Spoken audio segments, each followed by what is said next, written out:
The rain fell as if the sky itself were mourning him. Cameras flashed like lightning across a gray horizon. But no sound could drown out the weight of disbelief. Menglong, the face of quiet grace, the voice that had once carried warmth into millions of homes, was gone. The headlines read accident.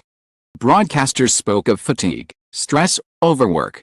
Yet in every corner of the industry, behind every muted condolence post and carefully worded tribute, there was something unsaid. It wasn't just grief that haunted those who knew him. It was suspicion.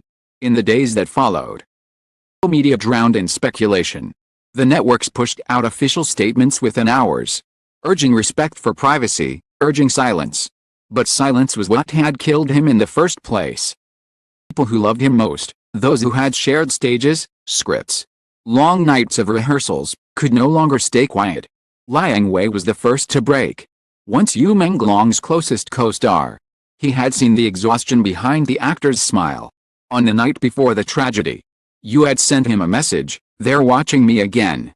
When Liang tried to call back, the line was dead. Now, standing in front of a wall of reporters outside the funeral hall, his voice trembled as he said, "I think this was an accident. You haven't been paying attention." The crowd gasped, but his words were cut from every televised replay. Within hours, his studio issued a statement retracting his comment and apologizing for his emotional state, yet by then, the spark had already caught flame.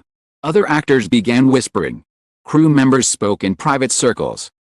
Surfaced of deleted footage, broken surveillance cameras, and a meeting Yu Menglong had with his management just one day before his death. In a dim apartment across the city, actress Han Yu scrolled through old photos of her and Yu, laughing, rehearsing, reading lines on a film set bathed in sunset. She had always admired him, not for a fame, but for how fiercely he fought for a fairness in an industry that thrived on manipulation. He once told her, "If you don't speak, they'll write your story for you." Those words echoed like a curse. When Han Yu posted a single candle emoji on her page with a caption "Justice for Yu Menglong," her account exploded. Within hours, the tag trended across East Asia. Thousands joined in, demanding answers. And then, almost as swiftly, the deletions began.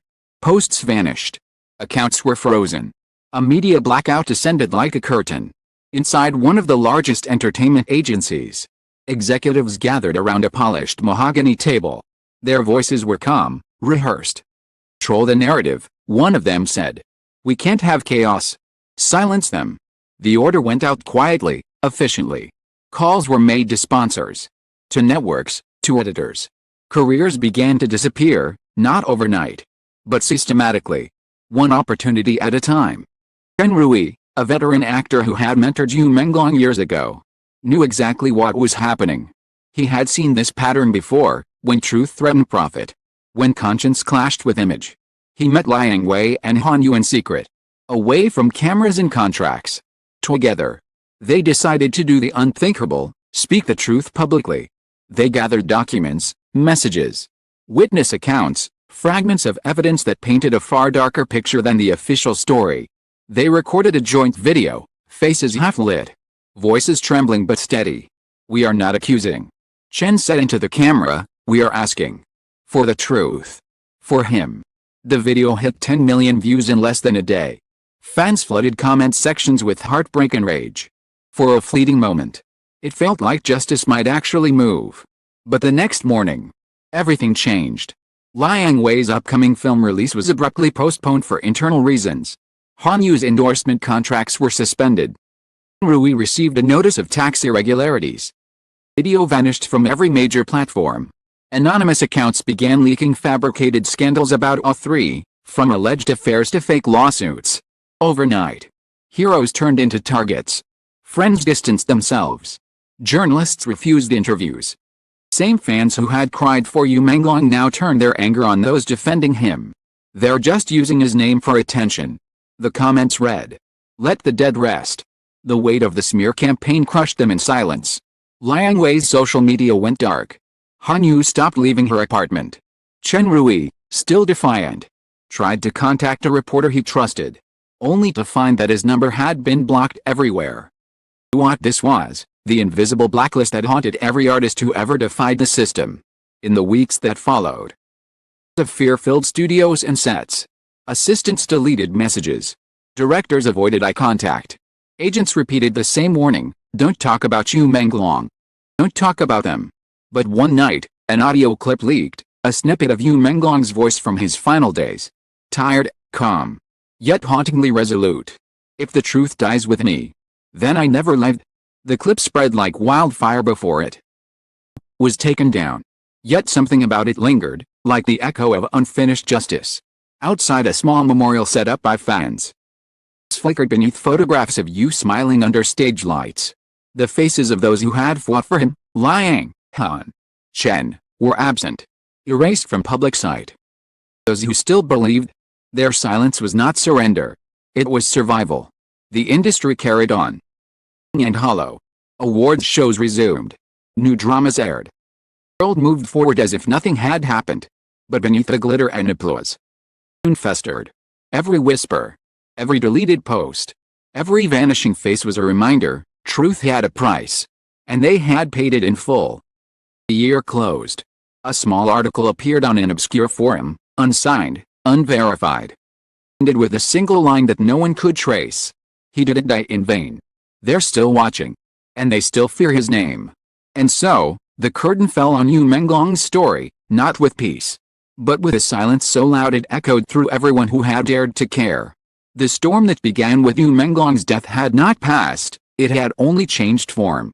What was once open outrage had turned into cold, ridiculous silence, a silence so deep that it felt orchestrated. Months passed, and the names of the actors who had dared to fight for him began to fade from headlines, from interviews, from the public memory.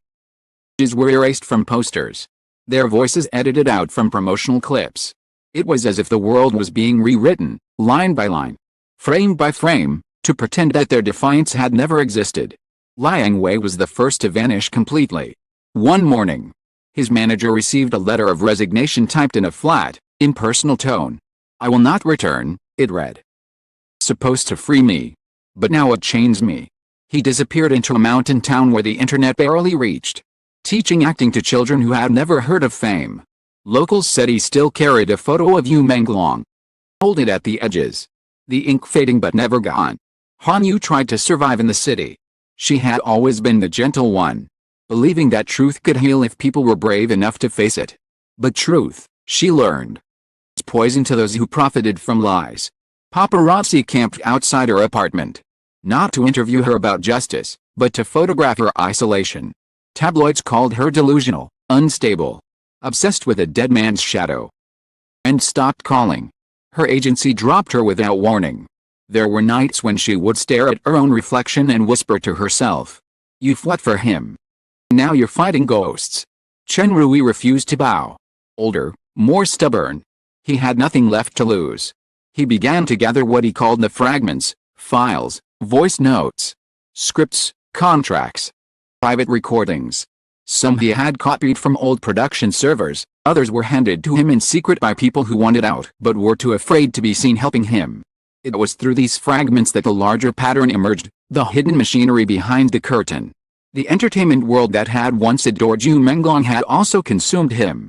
The leaked documents revealed image management agreements between major agencies and media outlets, contracts dictating which stories could be published, which could not, and whose careers would be destroyed to feed the next scandal. In one file, dated weeks before Yu's death, there was an internal memo. Contain the narrative before Q4. Do not allow independent interviews. Coordinate sentiment suppression. The wording was clinical, detached, the language of power that treated human lives as public relations variables. Chen tried to deliver the evidence to a journalist he trusted. It never happened. The journalist was suddenly reassigned overseas. Chen's email account was hacked. His phone went dead. He knew he was being watched. One night, returning home, he found his apartment door slightly ajar. Nothing was stolen, but his notes, his drives, his letters from Yu Menglong, all gone. One thing remained on his desk, a small envelope with a printed line inside. "This is your only warning." That night, he left the city. While the online movement that had once cried for justice was now fractured. Some said it had all been a conspiracy. Others accused the actors of using Yu's name for sympathy. Full had won by doing nothing, by letting exhaustion destroy belief. Justice doesn't need to be defeated by force, it dies when people stop asking for it. Months later, a strange post appeared under a newly created anonymous account. It contained a screenshot of Yu Menglong's handwriting, familiar, elegant, undeniably his. The words were simple. If truth cannot live in daylight, bloom in the dark. The post vanished within minutes. But not before a few thousand people saved it. The handwriting was later confirmed by a calligrapher who had worked with him. No one knew where it came from, or who uploaded it. But it reignited whispers. Was there more? Had Yu Menglong left something behind? Rumors spread about a missing journal, a personal notebook he had kept during his final months. Some said Chen Rui had found it before he disappeared. Claimed it had been sold to foreign reporters. Handful believed it was fake, fabricated to keep his name alive. But even lies have power when they serve a bare truth. In a small rural theater one evening, a performance was staged by local students. They reenacted Yu Menglong's most famous scene, a man standing alone under rain, confessing a crime he didn't commit. At the end, the lights dimmed, and a voice-over, deep, recorded, almost ghostly, spoke his real final line from that forgotten audio clip: "If the truth dies with me, and I never lived."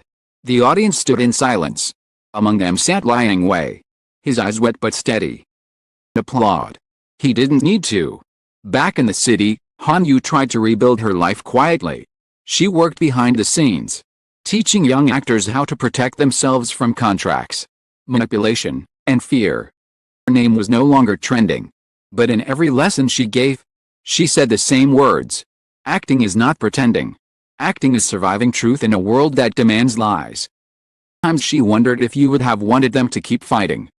Times she wished she had never spoken at all. Thought always came back: if no one had spoken, Roy would have died the day he did. In late autumn, an old file surfaced anonymously on a foreign news site. It contained fragments of the very evidence Chen Rui had collected: contracts, emails, internal communications. It wasn't enough to prove murder, but it was enough to prove deceit. The article didn't name sources, but it ended with a single dedication. For YML, who still teaches us what silence costs. The industry tried to suppress it, of course. Press releases called it misinformation, fabricated, foreign interference. But once the truth touches the air, cannot be unseen. Small independent outlets began to pick it up, translating, reposting. The story refused to die, just as Yu's memory refused to be buried. Far from the city lights, Chen Rui, older, thinner, living under another name, read the article in silence. For the first time in years, he smiled. He whispered to the empty room. "You made it, kid. You made them remember." Outside, the world was changing, even if only by a fraction. Where actors began to demand transparency clauses in their contracts. Some agencies quietly changed their policies. Same studios that once silenced truth now held diversity panels and mental health forums. Pretending reform had always been their intention. Hypocrisy perhaps. But hypocrisy born of fear, fear that another Yu Menglong could rise again. A year later, on the anniversary of his death, fans gathered in the rain once more. This time, they did not cry. Sang softly, the theme song from his last drama, and laid letters instead of flowers. Each letter carried one name: Liang Wei, Han Yu, Chen Rui. Someone projected Yu's face onto a nearby building. Bright against the night. And under that light, 3 shadows appeared, fleeting, wordless, but unmistakable. Maybe they were there. Maybe they were only in memory. But the crowd whispered his final line again. Like prayer, like rebellion. If the truth dies with me, then I never lived. Cameras rolled once more, but this time, they didn't capture entertainment, they captured remembrance. In that rain-soaked moment, the silence that had once buried him was finally broken. Justice hadn't won, but it had survived. And survival, sometimes, is the loudest victory of all.